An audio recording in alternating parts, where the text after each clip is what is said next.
आज हम बात करेंगे एस्तेर की कहानी की।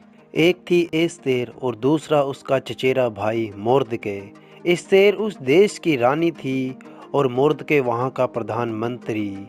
लेकिन ये दोनों इतनी ऊंचे पद पर पहुँचे कैसे? चलिए आगे देखते हैं। एस्तेर बहुत छोटी थी जब उसके माता पिता की मौत हो गई थी। उसे मोर्दके ने ही पाल पोस कर बड़ा किया।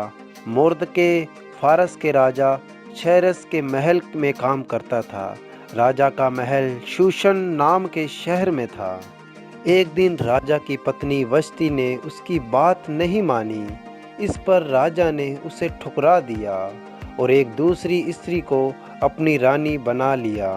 जानते हैं वह स्त्री कौन थी? खूबसूरत जवान एस्तेर। एक हमान था जो फारस देश का प्रधानमंत्री था। वह चाहता था कि हर कोई उसके सामने झुके, लेकिन एक आदमी था जो उसके सामने कभी नहीं झुकता था। वह मोर्दके था। उसका मानना था कि हमान जैसे बुरे आदमी के आगे झुकना सही नहीं है।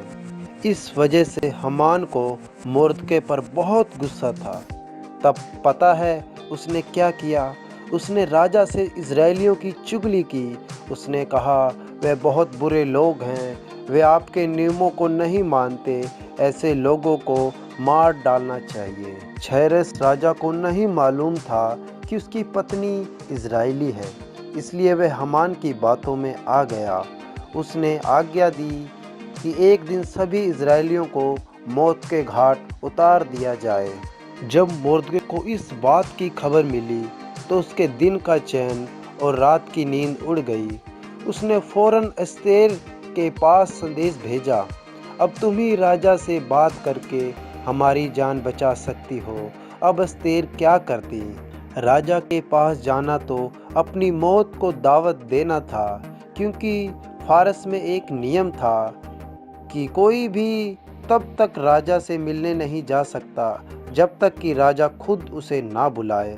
अगर कोई बिना बुलाए राजा के पास चला जाता तो उसे मार दिया जाता था।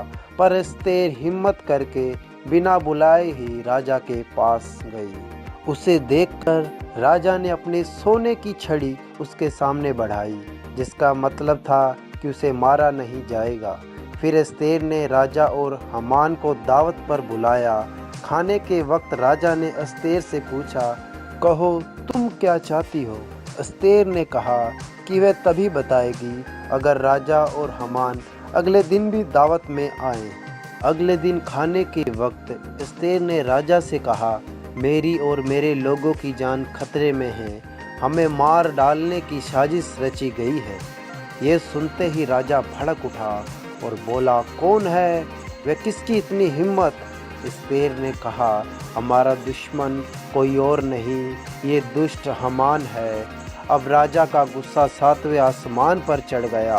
उसने हुक्म दिया कि हमान को मार डाला जाए। बाद में राजा ने मोर्दके को फारस का प्रधानमंत्री बना दिया। तब मोर्दके ने एक नया हुक्म जारी करवाया।